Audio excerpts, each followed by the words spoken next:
Hello friends, ए education के digital platform पे आपका स्वागत है। Second grade second paper mathematics का चल रहा था सेट थ्योरी। ठीक है, उसमें हमने सबसेट कर लिया था। आज जो टॉपिक है वो अपना है घात समुच्चय।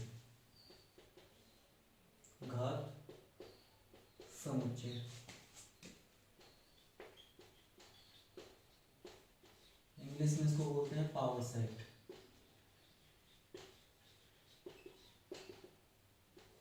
अभी घात समुच्चय क्या होता है कि कोई भी सेट ए है, उसके जितने भी सबसेट हैं उन सभी का जो भी सेट होगा ना वो क्या हो जाएगा, घात समुच्चय हो जाएगा। ठीक है ना। सेट ए के सभी संभावित उपसमुच्चय का सेट क्या होगा, पावर सेट होगा। ठीक है ना। तो इसकी डेफिनेशन लिख देते हैं। किसी समुच्चय ए के सभी संभावित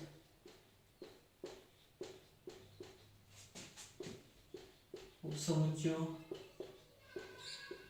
का सेट पावर सेट कहलाता है। पावर सेट कहलाता है। ठीक है, इसे P of A, power set of A set, ठीक है, से दर्शाते हैं। कोई भी दो एग्जांपल लेते हैं। ठीक है, एग्जांपल ले, जैसे एक सेट ए है, उसमें दो एलिमेंट है ए और बी। ठीक है, तो इनके सबसेट कितने हो जाएंगे, सबसेट ऑफ ए 5 होगा, इटसेल्फ हो जाएगा। ये दोनों तो क्या हो गए, इम्प्रॉपर हो गए। फिर ए बी ये क्या हो गई, प्रॉपर हो गए। ठीक है, तो अगर मुझे पी ए लिखना है, पी ऑफ ए लिखना है, तो क्या करोगे आप, इनको ये जो है, ये जो चार सेट आए उनको किस में आप बंद कर दो, जो भी मंजिला कोष्टक है ना उसमें बंद कर दो आप, जो भी मंजिला कोष्टक है ना उसमें बंद कर दो आप इसको।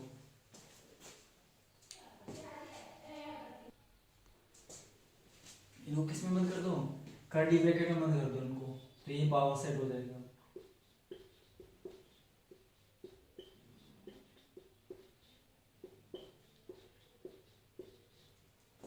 पी ऑफ ए ये क्या हो गया, पावर सेट हो गया। ठीक है, एक और एग्जांपल लेते हैं। एक सेट बी है जिसमें 1 2 3 तीन एलिमेंट हैं, तो सबसेट ऑफ ए क्या हो जाएगा, 5 इटसेल्फ अलग अलग, 1 का अलग, 2 का अलग, 3 का अलग। ठीक है, 1 2 2 3 3 1।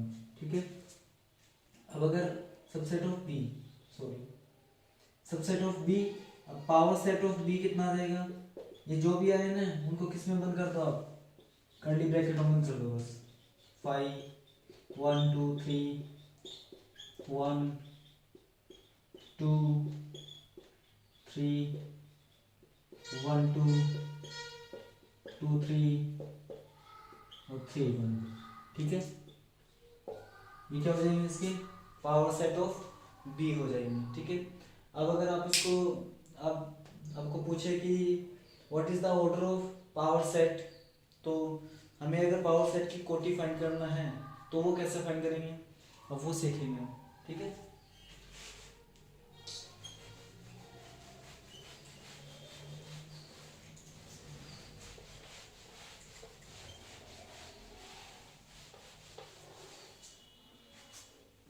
वो कैसे फाइंड करते हैं वो सीखते हैं। इफ कोई सेट ए है, उसमें A1 A2 A3 dot dot dot AN।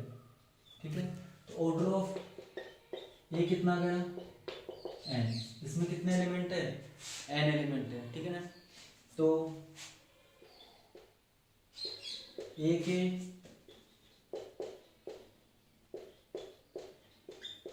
घात समुच्चयों की कोटि क्या है, 2 की पावर ऑर्डर ऑफ ए, 2 की पावर एन। तो जितने ए के सबसेट होंगे ना घात समुच्चय में क्या होंगे, उतने ही क्या होंगे, उतनी क्या होगी उसकी कोटि हो जाएगी। ठीक है ना, क्योंकि घात समुच्चय क्या होता है, सबसेट का सेट ही तो होता है। ठीक है, सबसेट का सेट ही होता है। और कोई सेट ए है उसके टोटल सबसेट कैसे आएंगे, 2 की पावर है वो आएगा। तो घात समुच्चय भी, घात समुच्चय की कोटि भी क्या हो जाएगी, 2 की पावर एन। ठीक है, अब घात समुच्चयों से कितने उपसमुच्चय बन सकते हैं तो वो कैसे फाइंड करेंगे हम। ठीक है, तो देखो ए के घात समुच्चयों के कुल उपसमुच्चयों की संख्या, ए के घात समुच्चयों के कुल उपसमुच्चयों की संख्या ये कितनी हो जाएगी, एक कोई घात समुच्चय है उसमें कितने कितने इसके सबसेट होंगे। ठीक है, वो कैसे फाइंड करेंगे हम, तो 2 की पावर क्या जाएगा, 2 की पावर क्या जाएगा, ऑर्डर ऑफ पावर सेट।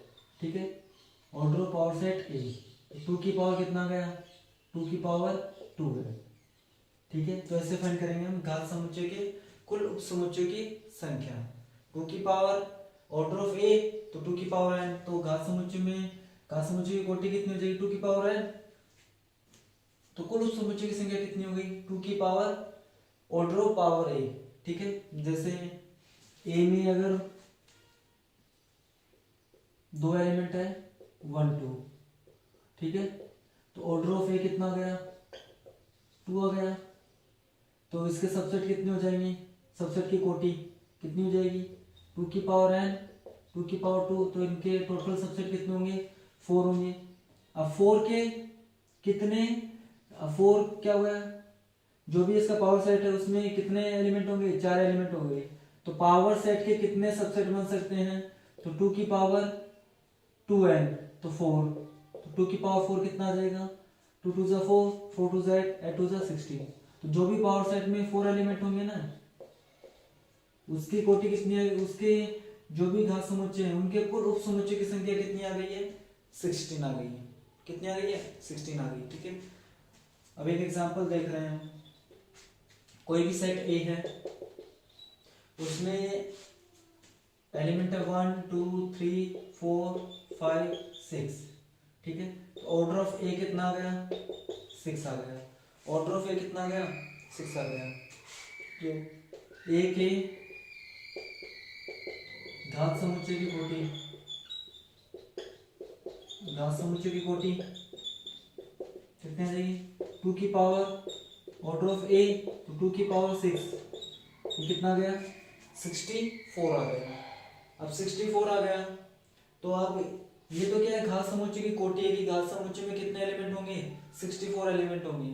अब घात समुच्चयों के उप समुच्चय की कोटि कितनी होगी, उप समुच्चय की संख्या, उप समुच्चय की संख्या ए के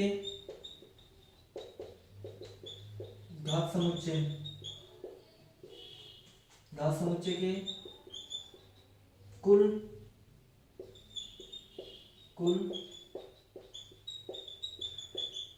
उपसमुच्चयों की संख्या, तो वो कितनी हो जाएगी, 2 की power order of power set ए। ठीक है, तो ये कितना है, 64 है, तो 2 की पावर 64 इज अवर आंसर। ठीक है,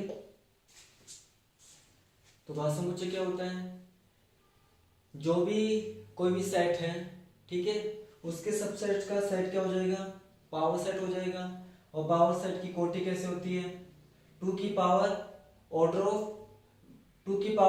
ऑफ ए, ये तो उसकी कोटि हो गई।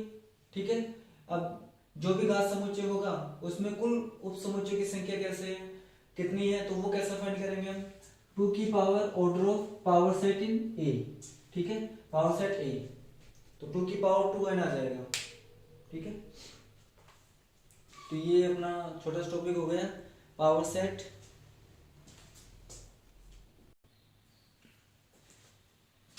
अब हम कुछ मैथमेटिकल सेट के बारे में सीखते हैं। तो सबसे पहले क्या देखो, set of natural number N, 1 to infinite, 1 to 3 infinite. Second है सेट ऑफ होल नंबर, जिसको W से हम रिप्रेजेंट करते हैं। इसमें क्या हो जाएगा, 0 1 2 3 अप टू इनफाइनाइट, वो क्या हो जाएगा, सेट ऑफ होल नंबर हो जाएगा। सेट ऑफ इंटीजर, उसको हम I से भी लिखते हैं फिर Z से भी लिखते हैं, ठीक है। तो इसमें नेगेटिव इंटीजर होंगे, पॉजिटिव इंटीजर, नेगेटिव इंटीजर होंगे, पॉजिटिव इंटीजर होंगे और 0 होगा, ठीक है। फिर सेट ऑफ पॉजिटिव इंटीजर, सिर्फ पॉजिटिव इंटीजर लेने हैं आपको, तो 1 to इनफाइनाइट, और ये किसका सेट है, देखो नेचुरल नंबर का सेट है ये, ठीक है। पांचवा है set of negative integer, I minus या Z माइनस, इसमें सारे नेगेटिव नंबर होंगे, ठीक है। उसके बाद में सेट ऑफ रैशनल नंबर, तो Q P अपॉन Q की फॉर्म में जिसको हम एक्सप्रेस कर सकते हैं वो क्या होंगे, रैशनल नंबर होंगे। वह Q नॉट इक्वल टू 0, अगर Q 0 होगा तो नॉट डिफाइन हो जाएगा, ठीक है, अपरिभाषित। और P एंड Q क्या होंगे, इंटीजर होंगे। Set of irrational number, set of irrational number, Q का कॉम्प्लीमेंट होगा ये, Q का रैशनल नंबर का पूरक होगा ये। अंडर रूट में नॉन परफेक्ट स्क्वायर नंबर आना चाहिए। और फिजिक्स केमिस्ट्री में जितने भी कांस्टेंट होते हैं ना, वो सारे क्या होते हैं, इरेशनल नंबर होते हैं। जैसे ओम्स का लॉ होता है, ओम का नियम होता है V इक्वल टू IR, वहाँ पे R क्या होता है, रेजिस्टेंस होता है, तो वो R क्या होता है, एक इरेशनल नंबर होता है वहाँ पे, ठीक है।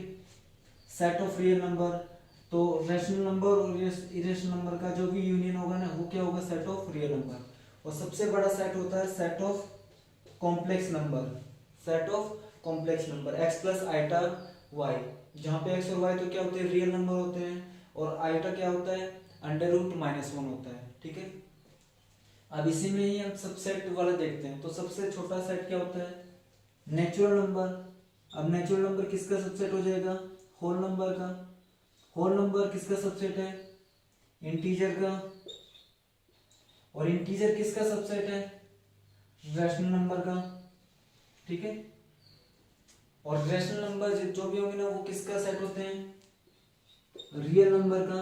और रियल नंबर किसका सबसेट होता है, कॉम्प्लेक्स नंबर का, ठीक है ना, कॉम्प्लेक्स नंबर सी, ठीक है, कॉम्प्लेक्स नंबर का। तो नेचुरल नंबर वो सबसेट हो गया होल नंबर का, होल नंबर सबसेट हो गया इंटीजर का, इंटीजर सबसेट हो गया रैशनल नंबर का, रैशनल नंबर सबसेट होगा रियल नंबर का, और रियल नंबर किसका सबसेट होगा, कॉम्प्लेक्स नंबर का, ठीक है। तो अब एक एग्जांपल करेंगे, उससे हम और भी समझेंगे, ठीक है। अब एक एग्जांपल है कि एक क्वेश्चन है कुछ भी, कि निम्न में से कौन कौन से सेट फाइनाइट है, कौन कौन से इनफाइनाइट है, ठीक है। तो 1 by 1 सभी को समझते हैं। एक्स भारत के सभी राज्यों का सेट। अब जो भी काउंटेबल होगा वो फाइनाइट सेट होगा, जो भी अनकाउंटेबल होगा वो क्या होगा, इनफाइनाइट सेट होगा, ठीक है। तो सभी राज्यों को हम काउंट कर सकते हैं। जो इंडिया में जो जितने भी राज्य हैं वो सारे क्या है, काउंटेबल हैं, ठीक है ना, हम उनकी नंबर्स बता सकते हैं। तो पहला कौन सा हो जाएगा, फाइनाइट सेट हो जाएगा पहला, ठीक है। और भारत के समस्त निवासियों का सेट, जो भी जनगणना होती है उसमें पता लगता है कि कितने टोटल पॉपुलेशन कितनी है इंडिया की, ठीक है।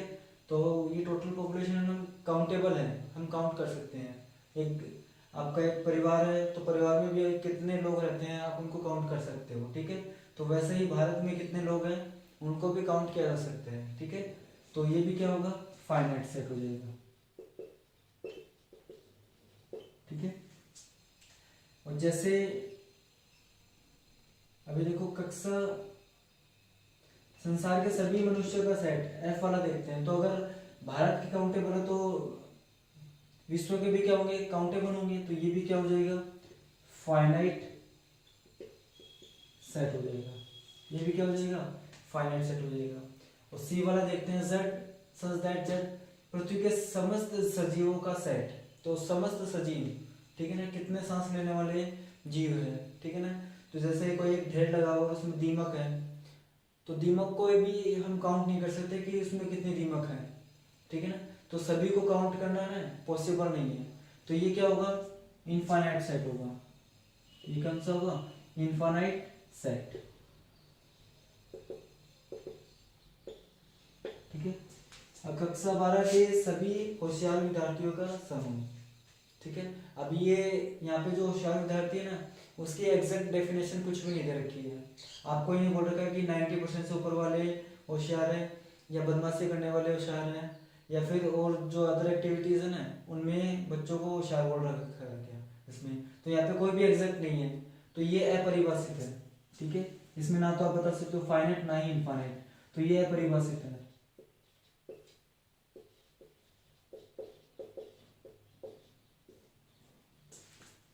अब ई वाला है वाई सच दैट वाई कक्षा 12 के सभी सुंदर विद्यार्थियों का समूह। ठीक है, तो इसमें भी सुंदर विद्यार्थी कौन से हैं, उनकी एग्जैक्ट कुछ भी डेफिनेशन नहीं है। ठीक है, आप किसी को सुंदर बोलोगे, किसी को सुंदर नहीं बोलोगे। ठीक है, तो एक माँ के लिए तो उसका बेटा कैसा भी हो, काला कैसा भी हो, वो क्या होता है, उसके लिए सुंदर होता है। तो यहाँ पे एग्जैक्ट डेफिनेशन नहीं है। ठीक है, तो ये भी क्या है, अपरिभाषित है।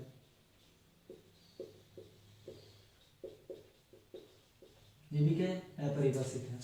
ठीक है, तो आई होप कि ये आज की क्लास में हमने जितना पढ़ा ना वो आपको समझ में आया होगा। ठीक है, ऐसे ही पढ़ते रहिए।